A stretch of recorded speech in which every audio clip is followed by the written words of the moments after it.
G'day all and welcome back to Freo Faithful today for the preview for our Sunday afternoon clash, round 2 at Optus Stadium between the Fremantle Dockers and the Sydney Swans. Very, very keen.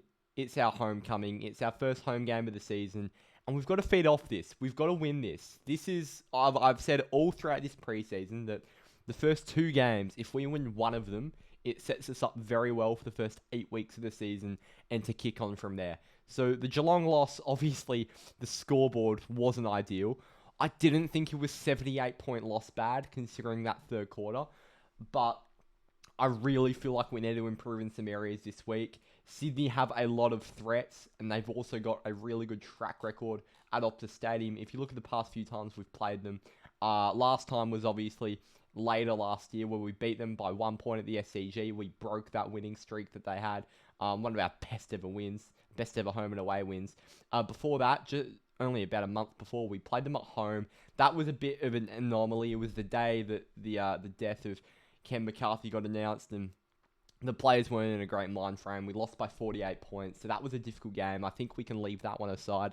But before that, in 2023, we lost to the Swans by 29 points. We weren't in a great vein of form when that happened. We didn't have a good 2023 season, and we've really got to break this sort of Swans Optus hoodoo, because we don't seem to play Sydney very well at Optus, and I'm not sure why. Looking at the injuries, we've got Shea Bolton back. I'm recording this on the Thursday night, so the extended teams are out. I'm not sure if the full 23s will be out by the time this gets uploaded, but I'm expected Voss to probably be in the team because Jackson's starting in the ruck. So if you look at our injuries, we do have Shea Bolton back. Still missing Hayden Young, Sean Darcy. Cooper Simpson should only be out for a week. Sam Sturt still with that knee knock, and then Switkowski did his groin in the Geelong game. That'll be 2 to 4 weeks, 2 to 3 weeks, and pretty much the same time frame for Michael Walters, unfortunately, who we're still going to wait a little bit longer for to come back. For the Swans, they're a bit lengthy. Taylor Adams, Robbie Fox, Aaron Francis, Harry Cunningham, Errol Golden, Logan McDonald, Lewis Melican, freshly injured last week against Brisbane. Callum Mills has been out for a while, and now Justin McInerney has copped a ban, and he's going to miss this game. Who's a very, very good runner off halfback, and it's one of the things we need to look at for Sydney. We really need to try and out-hunt them, outrun them. It's going to be difficult, and if we can't out-hunt them, we've got to match their running. We've got to match their hunt, because they are full of runners. I mean, even if you take McInerney out with this suspension, they've got Jake Lloyd, Nick Blakey, Matt Roberts, Isaac Heaney, Chad Warner. They've got so many hard workers. They're a very, very hard-working footy side. Dean Cox won't like that his team started off 0-2. He'll be hunting a first win. And the work rate that Sydney will have on display, it won't be lazy. It won't be pathetic. They will be working so hard, and it's just how they play. The past 2 weeks they've lost because they just haven't been the better football side. But you can never question sort of their work rate and their run ethic, their work ethic, that sort of thing. So yeah, it's going to be very, very hard to keep up with them. But in the hot Perth weather, in conditions we've been training in all summer, I know we said this for the Geelong game last week, but it's going to be 33, 34 in Perth on Sunday. And I really feel like we've just got to use that to our advantage. As I was just saying, the runners need to be shut down. And this is a really big point I want to make because we struggled with this against Geelong. I said in the preview last week, I think the entire fan base was scared in going into that game last week of Max Holmes and Bailey Smith. I certainly was, in terms of just their running capabilities, their hardworking outside capabilities, and we failed to shut them down. Bailey Smith run amok. That was an embarrassing debut performance to give up. He was so good. Bailey Smith's an incredible footballer, but we just let him run around unopposed, no tag, no defensive midfield presence. It was absolutely embarrassing how, the rings he ran around us. Max Holmes also had a fantastic game, mixing in between the midfield presence and the half-back role. Our midfield setup last week was terrible, and we need to do something about that. In our extended squad, there's really only 3 guys that could potentially play that role on the bench. Neil Erasmus probably won't play. Will Brodie won't play. And then you've got Heath Chapman there. Heath Chapman will certainly play. Better be in the 22. He's a part of our starting back 6. I'm not sure why he's on the interchange bench. But I think this is the sort of game you can probably deploy a Heath Chapman in the midfield as that bigger-bodied, defensive-minded midfielder, because if you think back to that SCG win last year, Nat Fyfe tagged Isaac Heaney to a win. Like, I'd put Fyfe in our top 3 best players that day. Him, Draper, whoever else. Fyfe was so good that day, and his stat line may have not showed it, but his tagging role on Isaac Heaney shut down that entire Swans midfield mix. And that was at a time where Isaac Heaney was really going well, and the Swans were winning games through Isaac Heaney, had a 10-plus game winning streak, whatever, and Fyfe shut Heaney down, and it shut their midfield down, and we need someone to step up to the plate again, whether that is a Jager O'Meara, a Matt Johnson, someone like that. I'd love to see Heath Chapman in that role. It's a shame we don't have Hayden Young to play that role because it's where he's really good. It's a shame that Fyfe has to spend another week in the waffle. But we're just going to have to make do with what we've got. We can't whinge about our undermanned squad. So yeah, that's a massive thing, shutting down the Heenies and the Waters and just having a midfield mix where we can, work on both ends. Because last week it was so offensive, we couldn't get the ball in our hands. So yeah, it was really, really disappointing to see. We need to fix that this week. Another point I want to make, we need to stretch their backline. I look at the Sydney backline, and I feel like we outsize them. Dane Rampy, Joel Hamling, they're the 2 key backs named. You've got Riley Bice in his second game, who could probably play as an undersized back, but he's only 186 centimetres. Where does he really fit? Josh Tracy, Jai Amos, and hopefully Paddy Voss. That's a very, very big forward line, and I think we can outstretch them. The other thing sitting in my mind, however, is that Hayden McLean will probably come into the team, who sits on the extended bench, and Tom McCartan would probably be then allowed to swing back. That might be the case, or maybe they go with the 3-tall structure of Amadi, McCartan, and McLean.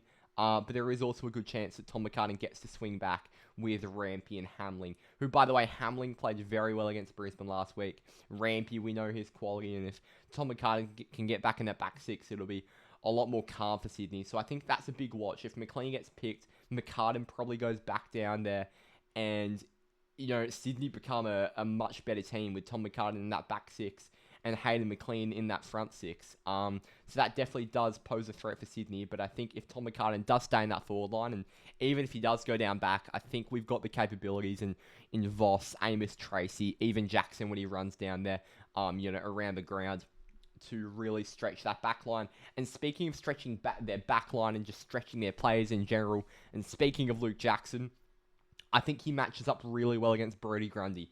I think some guys Jackson doesn't particularly match up well against, players like Kieran Briggs, Lloyd Meeks, and, bigger bodies, where you sort of need a physical presence. And I'm not saying Liam Reedy's the answer, but Liam Reedy certainly provided a contest against those sorts of players last year.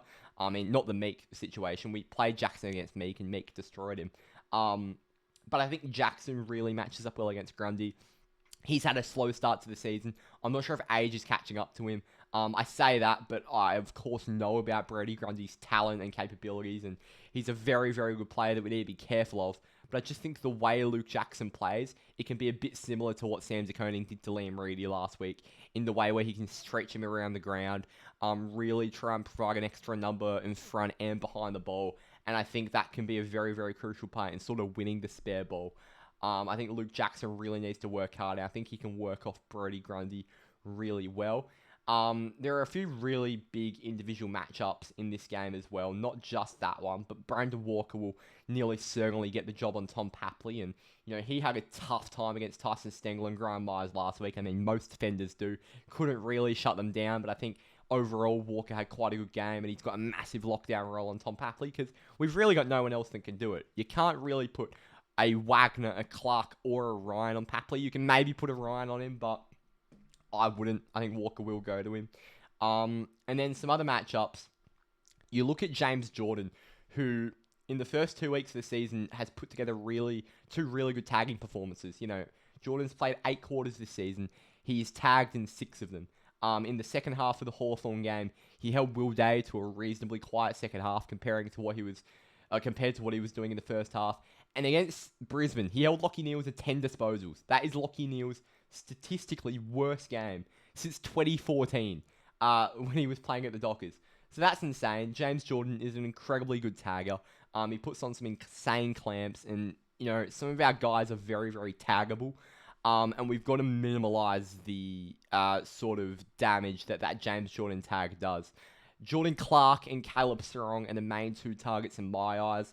Sarong's a very taggable player. Teams tend to go to Sarong if they're tagging in the midfield. But I'm sort of prone to believe Jordan will probably go to Jordan Clark. He tends to enjoy going to halfbacks. I know he has just gone to Day and Neil, who, you could probably compare them both to a sort of Sarong type, more so, Neil more so like Sarong. But I do feel like Jordan might go to Clark, stop the run off halfback. Clark didn't have an overly free game against Geelong, but when he's running and when he's at his best, he's an incredibly damaging player off halfback for us. So, yeah, they're definitely the two I see Jordan going to. And overall, I just feel like we need to feed off this crowd. There's no reason why we shouldn't have energy. We just came off a 78-point loss. We're playing in front of 50k at Optus. 32 degrees, Sunday Arvo. Like, it just doesn't get better than that. The vibes will be absolutely immaculate. We just need to feed off everything we can get. We've got to feed into the sort of narrative that Sydney have had a bad start to the season. We've got to try and out-hunt them because they'll be hungry as well. Our energy, our pressure just has to be at the absolute maximum, and we've got to feed off everything that can help us. My tip, I'm going to go the Dockers by 18 points. I do feel like we win this game. We don't have a good track record against Sydney at home. However, away, we've got a much better track record. We've won at the SCG a few times in the past couple of years. So yeah, certainly I think we win this. Not certainly, but I do think we win this game. We need to just, everything in our favour. We need to use it to our advantage. We need to win the individual battles. We need to win the team battles. Our setup has to be better. Justin Longmuir and the coaching staff had to have had a proper good look at what went wrong against Geelong and how we can fix that against the Swans on Sunday. And overall, I'm very, very keen. It's a very winnable game. And if we win this, I've always said it, we just need to win one of our first two to set us up well for the next 8 weeks and beyond. And if we win this, we can really set ourselves up for a good patch of form. We've got a favourable fixture coming up after this. And yeah, I've got the Dockers by 18. Leave your predictions down in the comments. Super keen for this Sunday's game. Thank you all for watching. I'll see you next time. Up the Dockers. Join Drews on the fan cams as well on Sunday. Have your say. Yeah, massive weekend of footy. See you next time.